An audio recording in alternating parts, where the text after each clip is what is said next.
من اكتر الحاجات المستفزة اللي بنسمعها يوميا على مدار الكام سنة اللي فاتوا هي ان داعش لا تمثل الاسلام، وان جرايم داعش ملهاش علاقة بالاسلام. بس اللي الناس مش قادرة تفهمه ان جرايم داعش دي هي لا شيء في تاريخ الإسلام. من ساعة ما الإسلام اتعمل لحد يومنا ده، وأغلب المناطق اللي بيكون فيها الإسلام دايما هتلاقي فيها المناظر اللي بتشوفها عند داعش دي. للأسف الناس عندها جهل بالتاريخ. الناس ما تعرفش إن من بعد موت الرسول على طول بدأ الاستعمار الإسلامي للهند، اللي مسجل على إنه الاستعمار الأكثر دموية في التاريخ بالمقارنة بالحملات الصليبية. عدد اللي ماتوا في الحملات الصليبية 1.7 مليون إنسان. عدد اللي ماتوا في الاستعمار الإسلامي للهند 80 مليون إنسان. 80 مليون، وعدد السكان ساعتها كان 400 مليون. طب ليه الحكام المسلمين دخلوا الهند وقتلوا الناس دي كلها؟ عشان ينشروا الإسلام. أصل الهند كان ساعتها كلها هندوس وبوذيين، ما كانش فيها الإسلام.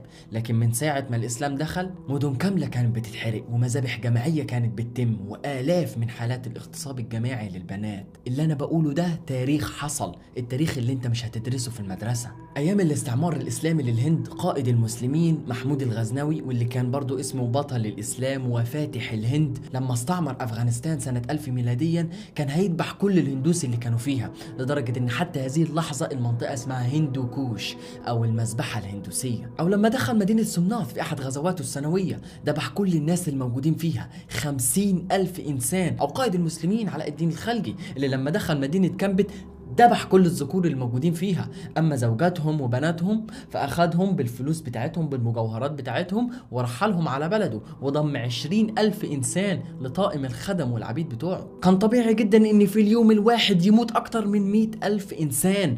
الجلد والرجم والقتل والذبح والحرق والصلب ده كان طبيعي ساعتها. آلاف المعابد كانت بتتهدم عشان تتبني المساجد مكانها. ملايين البنات كانت بتتخطف عشان تتباع في سوق العبيد. كان أحيانا كل حاكم جديد يجي يصنع تلال حرفيا من جماجم الهندوس. Un État islamique après, on va pas rester les bras croisés et c'est fini. Un pays islamique, non. Après, il y a des conquêtes après.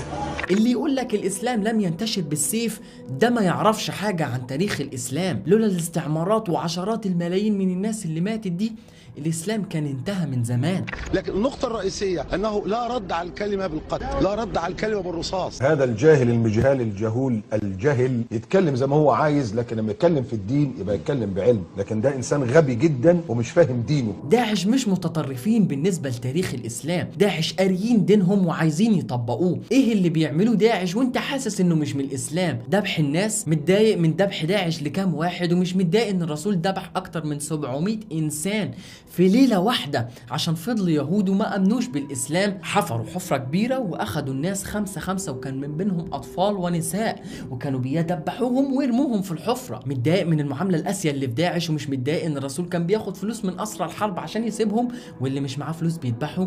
ما تعرفش قصة أم قرفة العجوزة؟ جابها وحطها بين جملين وشدها لحد ما اتقسمت نصين. ما تعرفش القصة دي؟ متضايق من إن داعش بتتجوز أطفال، ومش متضايق إن الرسول وهو عنده 45 سنة دخل على واحدة عندها 9 سنين. ده بالنسبة لك هو الإسلام، ودول بالنسبة لك مش الإسلام. متضايق من منظر قطع الرقاب وبتقول إن دول مش من الإسلام. وما تعرفش إن خالد بن الوليد قطع راس مالك بن النويرة وطبخها وأكلها. متضايق من منظر داعش اللي عندها سوق العبيد وبتقول دول لا يمثلوا الإسلام.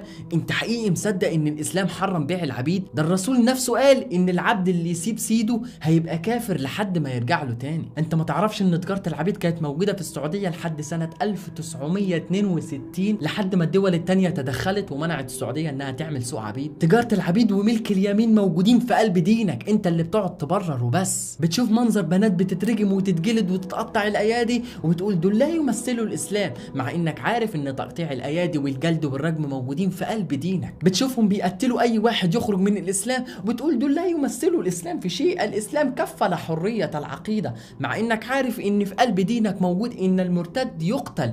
ده حد الحد وتلك حدود الله فلا تقربوها. بتقول داعش والارهابيين مش فاهمين الاسلام صح. اكثر المنظمات الارهابيه في العالم قائديها علماء دين في الاسلام. زعيم طالبان عالم دين سني متخصص في علوم الحديث. زعيم القاعده متربي في اسره كلها علماء دين وجده كان شيخ الازهر. زعيم بوكو حرام كان سلفي وكان متاثر جدا بابن تيميه. مؤسس منظمه حماس من اعلام الدعوه الاسلاميه في فلسطين ورئيس اكبر جامعه اسلاميه في غزه. وزعيم داعش حصل على الدكتوراه في الشريعه الاسلاميه. انك توهم نفسك بان دول كلهم ما يعرفوش في الدين وانت اللي تعرف في الدين، ده انت كده بتضحك على نفسك. طب بغض النظر عن داعش، ايه راي المسلمين في المنظمات الارهابيه؟ ايه راي المسلمين في الإرهاب؟ 81% من المسلمين موافقين إن داعش كويسة. 92% من السعوديين بيقولوا إن تعاليم داعش هي تعاليم الإسلام. 51% من المسلمين اللي في أمريكا نفسهم الشريعة تطبق. 62% من المسلمين اللي في كندا عايزين يطبقوا الشريعة. 49.9% من المسلمين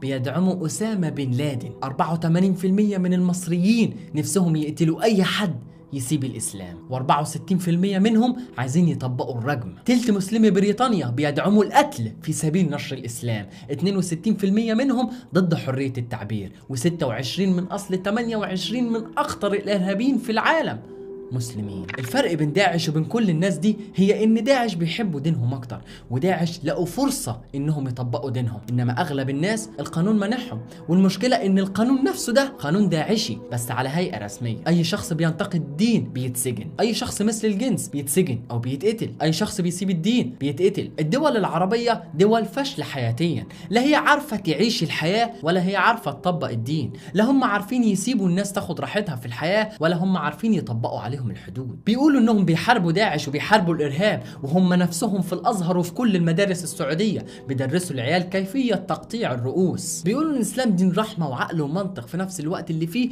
بيعلموا الطلاب ان عادي لحم البشر والاطفال والبنات ممكن يتاكل عادي. بيقولوا ان الاسلام كرم المراه ورفع من شانها وبلا بلا بلا، في نفس الوقت اللي فيه بيعلموهم ان دم المراه وحياتها ارخص من حياه الرجل. بيقولوا ان الاسلام ما انتشرش بالسيف وكفل حريه العقيده، في نفس الوقت اللي فيه بيعلموا وجوب قتل تارك الصلاة والزاني وأي شخص يسيب الإسلام وبعدها عادي ياكل من لحمه. داعش هي تطبيق حرفي للي الأزهر بيعلمه وبيدرسه. عمرك شفت دول متخلفة زينا بنحارب ناس أفكارهم بتدرس عندنا؟ داعش مسلمين وعارفين في الدين أكتر من أي مسلم تاني، واللي بيقولك إن المشكلة في الإرهابيين مش في الإسلام دول غلط. المشكلة مش في المسلمين، المشكلة مش في الإرهابيين. الإرهابيين دول لو كانوا مسيحيين عمرهم ما هيكونوا إرهابيين، لو كانوا من أي ديانة تانية عمرهم ما هيكونوا إرهابيين. عشان كده بنسمع كتير قوي إن ناس بقت إرهابية أول ما تحولت للإسلام. بنسمع الناس اتحولت للإسلام عشان تروح لداعش وتحارب في سوريا. افضلوا من النهاردة للسنة الجاية اقعدوا قولوا الإسلام دين جميل، الإسلام دين رحمة، الإسلام دين محبة،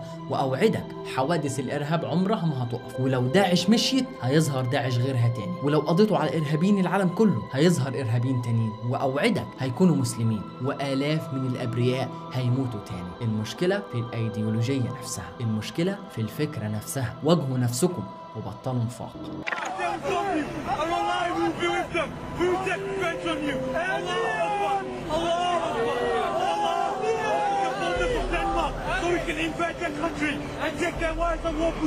Allah Akbar! Allah Akbar! Allah Akbar! Allah Akbar!